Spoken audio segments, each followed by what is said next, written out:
मेरा नाम उस्मान अली पाशा है। मैं राष्ट्रीय महासचिव हूँ भारतीय किसान यूनियन चौधरी सबित मलिक गुट का। आज प्रस्तावित कार्यक्रम था संयुक्त किसान मोर्चा के आह्वान पर एक 5 सूत्रीय ज्ञापन महामहिम राष्ट्रपति जी को संबोधित ज्ञापन सिटी मजिस्ट्रेट साहब को सौंपा गया है। ज्ञापन में किसान आंदोलन में किसानों पर लगाए गए मुकदमे वापस लेने, स्वामीनाथन आयोग की सिफारिश लागू करने, न्यूनतम समर्थन मूल्य पर कानून बनाने, किसानों को सामान्य योजना के अंतर्गत नलकूप कनेक्शन देने, धान गन्ना तथा गेहूं का न्यूनतम समर्थन मूल्य 1967 को आधार वर्ष मानते हुए घोषित करने के संबंध में ज्ञापन दिया गया है।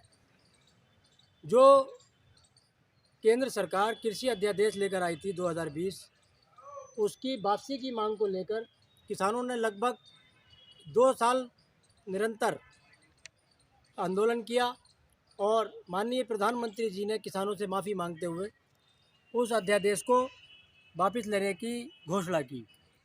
और उसके बाद में जो सरकार और किसानों के बीच वार्ता हुई, उसमें तय हुआ कि जिन किसानों के ऊपर भी जो भी मुकदमे लगाए गए इस आंदोलन के, उसको सबको वापस लिया जाएगा। लेकिन आज उस घोषणा को लगभग 2 वर्ष होने को जा रहे हैं।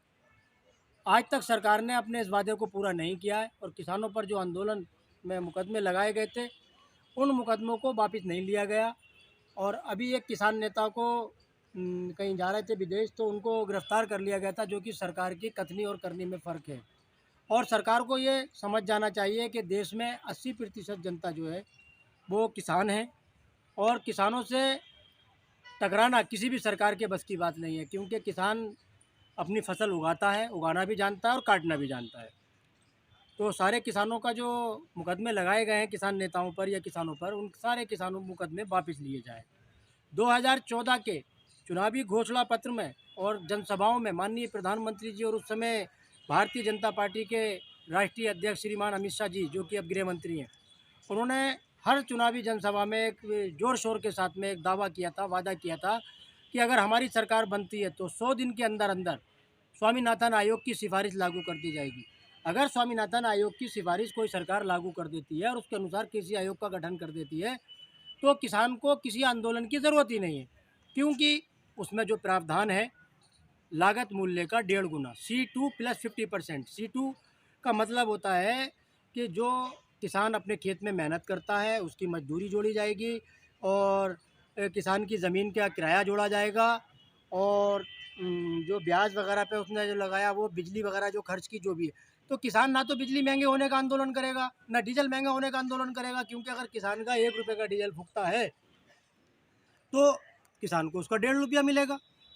तो C2 + 50% अगर मतलब कहते जोड़ के ये दे देते हैं तो किसान को आंदोलन करने की कोई ज़रूरत नहीं है। लेकिन क्योंकि सरकार कोई भी हो, किसी भी पार्टी की सरकार रही हो, किसान को सिर्फ झूठे वादे दावे करके और किसान का वोट ठगने का काम किया है।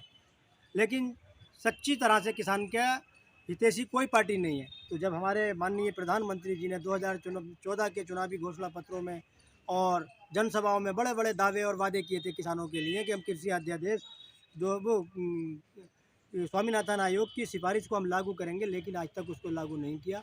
और अब क्योंकि 2024 का चुनाव नज़दीक है और हम सभी किसान साथियों से अपील करेंगे कि जो भी राजनीतिक पार्टियां अपने जनसभाएं हों, इन मुद्दों के ज्ञापन ले लेकर उनके प्रतिनिधियों के पास जाएं, क्योंकि आपने दावा किया था, वादा किया था, इस वादे को पहले पूरा करिए। अगर इसको वादे को पूरा नहीं करोगे तो हम आपको वोट नहीं देंगे। तो शायद सरकारों के और पार्टियों के समझ में किसान का नंबर आए और किसानों को जो है उसका जो सम्मान है वो मिलना चाहिए।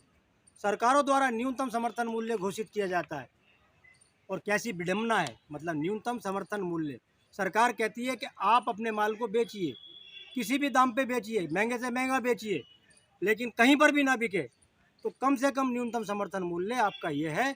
इससे कम पर अगर कहीं पर बिकता है तो आप वहाँ मत बेचिए, आप सरकार के हाथों बेचिए, सरकार खरीद लेगी। और हमारे देश में न्यूनतम समर्थन मूल्य पर चंद वस्तुएं बिकती हैं, बाकी उससे कम ही रेट पे न्यूनतम समर्थन मूल्य से ज़्यादा किसी वस्तु का रेट ही नहीं होता। अगर किसी चीज़ का, जैसे मान लीजिएगा गेहूँ है, गेहूँ का बाज़ार का मूल्य अधिक हो जाए और उसका रेट जो है गवर्नमेंट का रेट मतलब कम हो, जो न्यूनतम समर्थन मूल्य कम हो, तो सरकार ले भी लगा देती है। जगह जगह प्रशासन मतलब कहते हैं ज़बरदस्तियाँ किसानों के घरों से मतलब अनाज ले जाकर या उनकी ट्रॉलियाँ पकड़ कर उसको उसके तोल क्रय केंद्रों पर तुलवा देते हैं। तो ये जो है किसान के साथ में छल है। कम से कम न्यूनतम समर्थन मूल्य से कम की किसी किसान की कोई बोली नहीं होना चाहिए किसी भी मंडी में। उत्तर प्रदेश में कोई भी बिजली घर किसानों को सामान्य योजना के अंतर्गत नलकूप कनेक्शन नहीं दे रहा है, जिसकी वजह से किसानों को मजबूरी बस अपने खेतों की सिंचाई पंपिंग सेट के द्वारा महंगा डीजल फूंक कर करना पड़ रही है।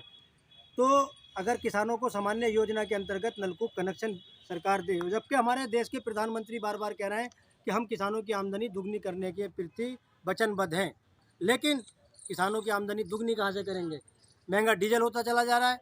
बिजली घर कोई भी किसानों को सामान्य योजना के अंतर्गत नलकूप कनेक्शन नहीं दे रहा है।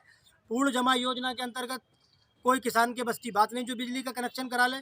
तो ये पंपिंग सेट द्वारा सिंचाई करना पड़ रही है। तो जो माननीय प्रधानमंत्री जी का सपना है किसान की आमदनी दुगनी करने का, तो उस पर एक ग्रहण लगा रहा है ये बिजली घर। तो किसानों को सामान्य योजना के अंतर्गत नलकूप कनेक्शन देना चाहिए। 1967 को आधार वर्ष मानकर सभी फसलों का मूल्य घोषित होना चाहिए। 1967 में 1 क्विंटल गेहूँ बेचकर आदमी 3000 ईंटें, जो फर्स्ट क्वालिटी की ईंट है, वो खरीद लिया करता था। आज मेरे ख्याल से 3 क्विंटल गेहूँ बेचने के बाद में 1000 ईंट खरीद पाएगा। तो लगभग 9 गुना उसकी कीमत में गिरावट आई है। तो सरकारों को समझना चाहिए कि किसान को जो है जैसे जिस और क्षेत्रों में विकास किया है, ऐसी कृषि क्षेत्र में बहुत विकास किया। 1967 में हालात ये थे कि हम जो थे विदेशों से अपने